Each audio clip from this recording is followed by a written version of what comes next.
A future historian, looking back over the times in which we live, will surely identify J.K. Rowling as a figure of towering importance.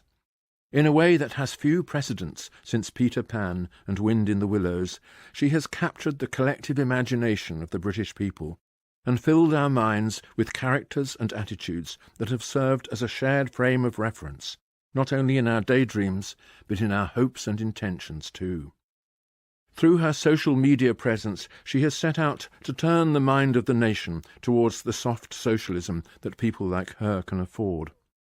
And she strives to reduce the complex world of politics to a simple battle between good and evil, of the kind that goes on forever in Hogwarts.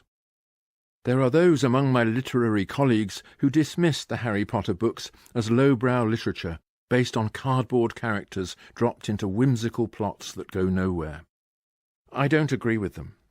J.K. Rowling enjoys the kind of success that only a writer who has touched on real and universal sentiments could achieve. She has a genius for inventing characters that engage the ordinary reader's sympathies and situations in which everyday emotions are put suddenly and alarmingly to the test. Her plots may be extravagant, but there are few, if any, loose ends, and everything runs smoothly from description to dialogue and back again. She also has something of Dickens's genius when it comes to names. Dumbledore, Voldemort, Malfoy, Hagrid, Hogwarts, these and many more are now household property, like Magwitch, Peggotty and Oliver Twist. All in all, I would credit J.K. Rowling with having made a real contribution to literature, albeit literature for children. Children's literature is of two kinds. On the one hand, there are stories addressed specifically to the child's state of mind, and which play with those primordial emotions that are the residue of hunter-gatherer terrors. Of this kind are the folk tales collected and embellished by the Brothers Grimm. On the other hand, there is literature that is aimed not at the child, but at the idea of the child, literature that frames the childish mind, treasures it, and also uses it to convey truths about adult reality. Among works of this second kind are some of the masterpieces of our literature, including the Alice books of Lewis Carroll and Mark Twain's story of Huckleberry Finn. Children's literature of this second kind is about the world as it really is, but written in such a way as to put the innocence and guilelessness of the child in the centre of the narrative. Children's literature of the less artful kind is not about the world as it really is, but about the world as children perceive it, when deprived of adult wisdom and experience. It is a magic world, organised by occult powers and spells. It is also a simplified world, in which good and evil are revealed in concrete terms and divide reality between them. It is a world without responsibilities, since these are all in other hands, and the child who falls into such a world needs only one kind of knowledge, which is knowledge of the spells that will summon the forces of good to protect him and chase the forces of evil away. Such a world is the one described and richly furnished by J.K. Rowling, and her artful narrative will elicit the greatest praise from all who have ever tried to invent a good night story. But it raises some important questions about our culture. For although the Harry Potter books are children's stories, they have escaped from the good night moment and invaded the adult working day. The names of their characters are on everybody's lips. The Internet offers Harry Potter names for dogs, cats and ponies. J.K. Rowling herself invites you to baptize your favourite or most hated politician from the resources of her lexicon, Mrs. May being clearly a Dursley, even if Corbyn has not quite reached Dumbledore status. The most interesting aspect of the Potter stories, anthropologically speaking, is that they rely on an old-fashioned and very English form of enchantment, while avoiding all reference to our traditional religious beliefs. Hogwarts is an English public school, with cloisters and uniforms, with games that instil the old sporting virtues and hierarchical discipline associated with formal dinners and ritual speeches. It is a great Gothic chapel, but with no altar and neither hymns nor prayers. So how is its enchantment maintained? The answer is by magic, and this magic is a superb creation of Rowling's, which fills every place that religion would once have occupied, while lifting the conflict between good and evil out of the cosmic background into the foreground of human action. The conflict is revealed in forms and faces, in clefts and costumes, in the shapes and shadows of this creepy institution.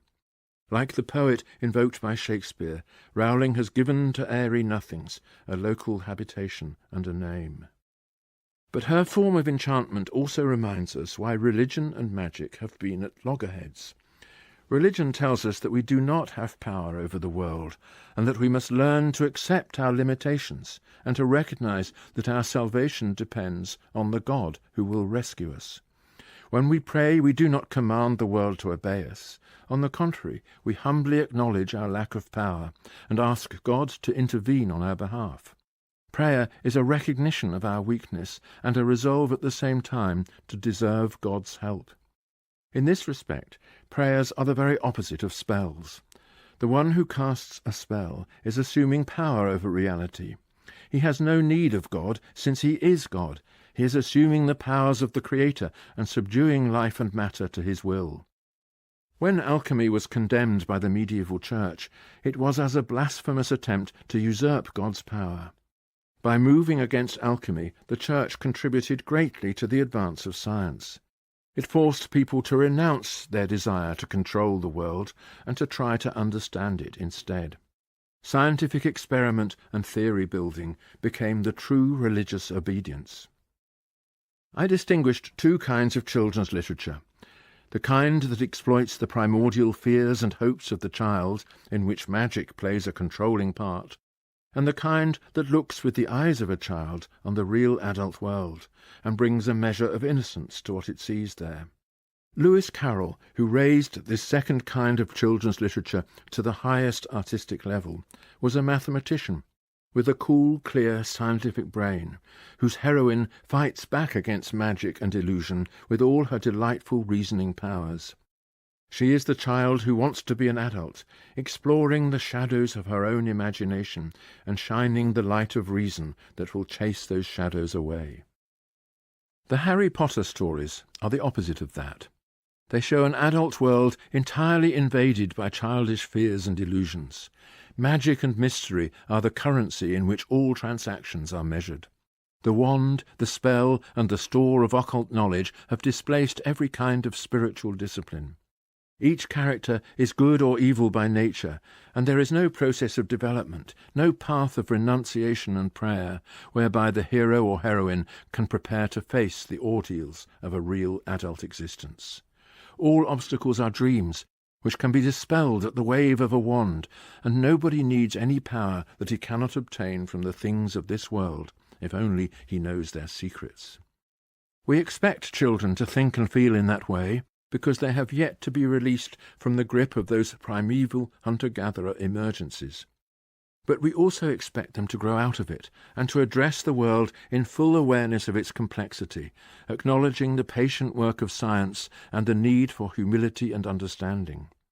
Religion is one of the paths away from primitive magic, so as to face the world with a clear understanding of the fact that we do not control it. Growing up means learning that the world will not deliver the goods just because we wish for them. That adult worldview is the opposite of the mental posture shaped by Potterism. But Potterism is beginning to prevail. Rowling's hero and his circumstances have so invaded the culture that people are beginning to live in a kind of cyber Hogwarts, believing that all is within their power, since wishing for something is halfway to obtaining it. Maybe the soft socialism that is growing in the new generation of adults is partly explained by this.